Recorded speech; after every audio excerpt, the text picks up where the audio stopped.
ഇലക്ഷനൊക്കെ മത്സരിക്കാൻ നിൽക്കുകയാണല്ലോ. പൊതുവേ കേൾക്കുന്ന ഒരു ആരോപണമാണ് കോൺഗ്രസ്സുകാർ കുറച്ചും കൂടി PR വർക്കുകൾ ചെയ്യുന്ന ആൾക്കാരാണ്. ഇപ്പോൾ ഷാഫി പറമ്പിലിൻ്റെയും ഈ പറഞ്ഞ പോലെ മുൻ കോൺഗ്രസ് നേതാവായിട്ടുള്ള രാഹുൽ മാങ്കൂട്ടത്തിൻ്റെയൊക്കെ റീൽസൊക്കെ ഭയങ്കര ക്ലിക്കായിരുന്ന ഒരു സമയമൊക്കെ ഉണ്ടായിരുന്നു. അപ്പോൾ ഇനി ഇലക്ഷന് നിൽക്കുകയാണെങ്കിൽ ആ രീതിയിലുള്ള PR വർക്കുകളൊക്കെ ചെയ്യാൻ എങ്ങനെ PR ചെയ്താലും ഇപ്പം മുഖ്യമന്ത്രിയുടെ ഒരു PR സെറ്റപ്പിൽ ഇപ്പോൾ എത്താൻ പറ്റുമെന്നുള്ളതാണ് ഒരു പ്രധാനപ്പെട്ട പ്രശ്നം.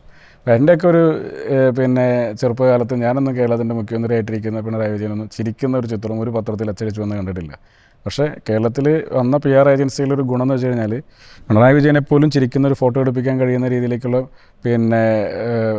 ഒരു പ്രൊഫഷണലി വെൽ സെറ്റിൽഡ് ആയിട്ടുള്ള ആളുകളാണ് കേരളത്തിലെ ഇപ്പോൾ ഗവൺമെൻറ്റിൻ്റെ PR ഒക്കെ ചെയ്തുകൊണ്ടിരിക്കുന്നത്. അതാണ് ഞാൻ നേരത്തെ പറഞ്ഞു ഇരുവരിലെ അഭിനയമൊക്കെ എങ്ങനെ പോകുന്നതൊക്കെ 2 ദിവസം എടുത്ത് ഷൂട്ട് ചെയ്ത സംഭവമാണ്.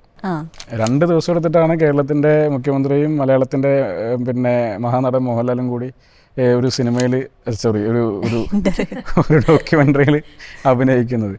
അപ്പോൾ അങ്ങനെയൊക്കെ ചെയ്യാൻ കഴിയുന്ന രീതിയിലേക്ക് പിണറായി വിജയനെ വരെ മാറ്റിയെടുക്കാൻ അവർക്ക് കഴിഞ്ഞല്ലോ.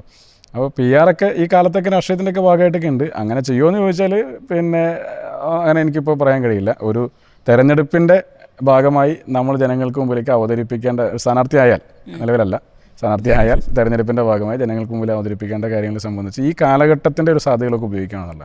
അപ്പോൾ ഈ കാലഘട്ടത്തിൽ സമൂഹ മാധ്യമങ്ങൾ ഉപയോഗിക്കേണ്ടത് നടക്കില്ല. അപ്പോൾ അതിൽ അത്ര എക്സ്പെർട്ട് അല്ലാത്തതുകൊണ്ട് സ്വാഭാവികമായിട്ടും സംവിധാനങ്ങളൊക്കെ നോക്കേണ്ടി വരും.